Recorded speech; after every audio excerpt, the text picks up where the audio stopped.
আমরা থানা ঘেরাও করবো, ঠিক আছে বলেন? আমরা কিন্তু সেই পথ যেতে চাই না। আপনি তাদেরকে ধরুন, আপনারা চেনেন, আপনারা জানেন, আপনারা দেখেছেন। আজকের এই বিক্ষোভ সমাবেশের শীর্ষপদ সভাপতি আলামিন খান সহ শরণখোলা উপজেলা বিএনপি অঙ্গ ও সহযোগী সংগঠনের নেতা কর্মী ভাই বোন, আসসালামু আলাইকুম ওয়া রাহমাতুল্লাহি ওয়া বারাকাতুহু।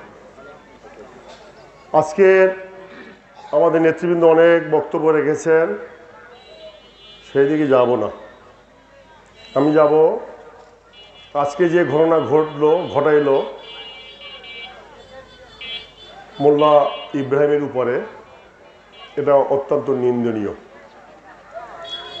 এটা এই জন্য নিন্দনীয়, ইব্রাহিম মোল্লাকে মারা হয়নি, আঘাত করা হয়নি, উনি একটা প্রতিষ্ঠানকে আঘাত করেছেন।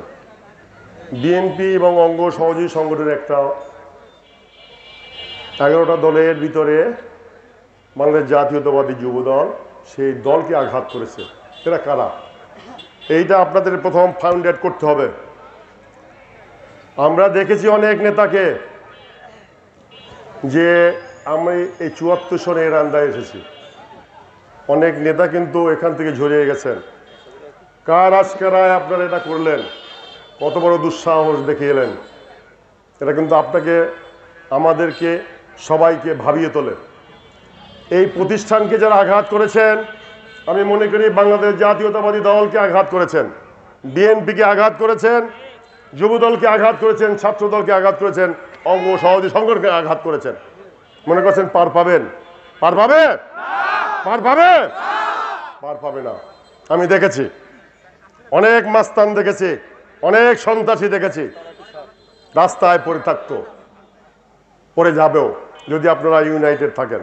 আমি কথা দিলাম, আমি সংগ্রাম থানার ভারপ্রাপ্ত ওসি সাহেবকে বলছি, আপনাকে উদ্দেশ্য করে বলছি, আপনাদের সামনে দেশীয় অস্ত্রশস্ত্র নিয়ে এরা মহড়া দিয়েছেন। আমরা শুনেছি এবং ভিডিওতে দেখেছি। এটা কারণটা কি? এটা আপনার বোধোদয় হওয়া উচিত। আমি মনে করি মুগ্ধ মারা গেছে, সারা বাংলাদেশ কিন্তু উত্তাল হয়েছিল। ডক্টর মিলন মারা গেছিল, সেই 7 পিরিয়ডে সারা বাংলাদেশ থেকে 7 চলে যেতে বাধ্য হয়েছে। ডক্টর আপনার মুগ্ধর কারণে কিন্তু এই বাংলাদেশ থেকে হাসিনা পালিয়ে যেতে বাধ্য হয়েছে। আমি আপনাকেও বলছি, এবং যারা এর দোষর শরণখোলা উপজেলার নেতা, আপনাকেও বলছি, এই সেগমেন্ট সামলান। আমি আলটিমেটাম দিলাম, আগামী 1 সপ্তাহের ভিতরে প্রশাসনের লোক যদি ওনাদেরকে না ধরেন, আমরা চাবো, বাধ্য হব এই শরণখোলায় যারা আছেন সন্ত্রাসী, তাদের বিরুদ্ধে অ্যাকশন নিতে। ঠিক কিনা বলেন?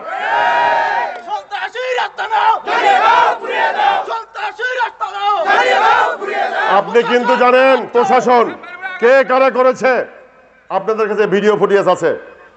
এখন তো আর তত্ত্বাবধায়কের যুগ, আপনাদের কাছে কোনো কৈফিয়ত নাই।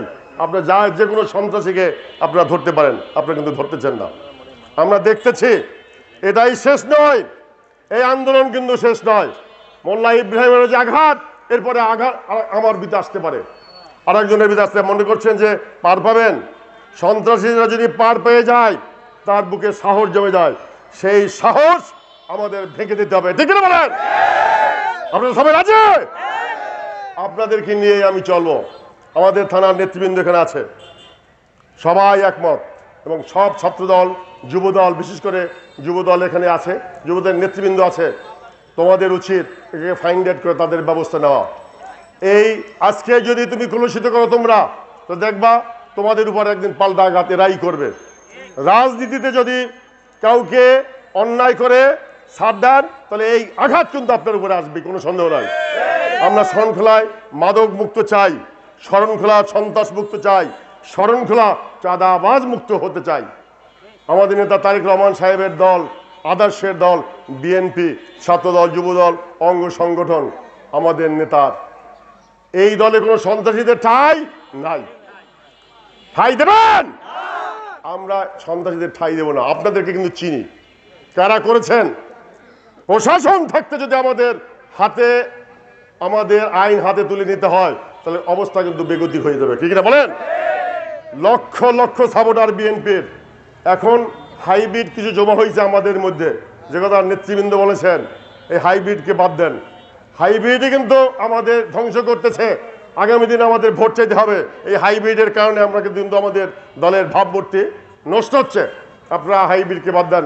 বিএনপি, ছাত্রদল, যুবদল, অঙ্গ সংগঠনের ভিতরে যারা এখন নতুন করে, আমরা তো আগে আন্দোলন সংগ্রামে এখানে তো দীর্ঘ 17টি বছর এখানে আসতে পারি নাই, ঘরের বাইরে আমরা 30শে মে পালন করেছি। আর এখন তো লোকের অভাব নাই, কিন্তু সেই বীজধান যদি আপনি দূরে রাখেন, সেই বীজধানকে যদি আপনি ফেলে দেন, আপনাদের অবস্থান কিন্তু খারাপ হয়ে যাবে। আমাদের ভোটের রাজনীতি করতে হবে, দিনের ভোট দিনে দিতে হবে, জনগণের কাতারে যেতে হবে। এই বৈষম্যর কারণেই কিন্তু হাসিনা এই দেশ থেকে পালিয়েছেন। সেই বৈষম্য যদি আমাদের ভিতরে ঢুকে পড়ে, তাহলে আমাদের কিন্তু হাসিনার মতো একজন অবস্থা হবে। এই জন্য বারে বারে আমার নেতা তারেক রহমান সাহেব বলছেন, আগামী নির্বাচনটা খুব কঠিন হবে। কেন কঠিন হবে? আমাদের ভিতরে দোসররা ঢুকে গেছে, আমাদের ভিতরে আওয়ামী লীগ ঢুকে গেছে, আওয়ামী লীগের কিছু প্রেতাত্মা প্রশাসনেও আছে, আমাদের ভিতরে ঢুকেছে। আপনারা ছাঁটাই করুন। আমরা সবাই বসে আমরা সুনামগঞ্জ থানা সাজাই, বাংলাদেশকে সাজিয়ে দিতে পারবো। তারেক রহমানের নির্দেশ 31 দফা বাস্তবায়ন হলে বাংলাদেশ বাঁচবে, 68,000 গ্রাম বাঁচলে বাংলাদেশ বাঁচবে। সেই নেতা আমাদের তারেক রহমান সাহেব, তার নির্দেশ যারা উপেক্ষা করেন তারা কিন্তু দলে থাকতে পারেন নাই, পারবেন না। এখানে অনেক নেতাকে কিন্তু রিকশায় ভ্যানে চড়তে দেখেছি, সেই সময় কিন্তু আপনাদের হয়ে আসবে। এই মাস্তান, এই চাঁদাবাজ বন্ধ করুন, চাঁদাবাজকে দল থেকে বিতরণ করুন, শরণখোলার মানুষ শাস্তি পাবে, শান্তিতে থাকতে পারবে। আর যদি না করেন, শরণখোলার মানুষ, আপামার জনতা একদিন আপনাকে রুখে দেবে, আপনি কিন্তু রান্দা বাজারে হাঁটতে পারবে না। পারবে? এই জন্য আপনাদেরকে নিয়ে চলতে চাই। আজকের এই সমাবেশে যারা আসছেন দূর দূরান্ত থেকে সবাইকে ধন্যবাদ জানাই। মোল্লা ইব্রাহিমের উপর যে আঘাত আনছে, সংগ্রাম থানা বিএনপির পক্ষ থেকে আমরা দুঃখ প্রকাশ করছি, এবং সাথে সাথে যুবদল এবং অঙ্গ সংগঠন যারা সিদ্ধান্ত নেবে, আপনাদেরকে নিয়ে আমরা সিদ্ধান্ত নেব, সেইভাবে আমরা চলবো।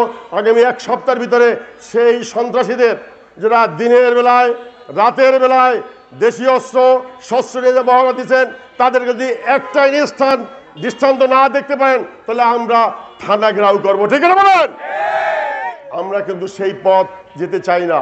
আপনি তাদেরকে ধরুন, আপনারা চেনেন, আপনারা জানেন, আপনারা দেখেছেন কারা এই সব দেশীয় অস্ত্র শস্ত্র নিয়ে মহড়া দিচ্ছে। আপনাদের পুলিশ ফাঁড়ির সামনে আমাদের কাছে ভিডিও আছে।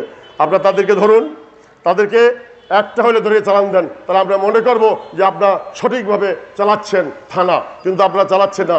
এই আজকের 5টা দিন হয়ে গেল, মোল্লা ইব্রাহিম এখানে সে মৃত্যুর সঙ্গে পাঞ্জা লড়ছে। এই অবস্থা, তার বাম কাঁধ যেভাবে আঘাত করেছে, তার এটা ভেঙে গেছে, তার পেটের এখানে, বুকের এখানে আঘাত করেছে। 22টা তাকে লাঠির লোহার রড দিয়া, হাতুড়ি দিয়া এখানে করছে। বিএনপি অফিসে কত বড় সাহসের আবার এরকম দল করে।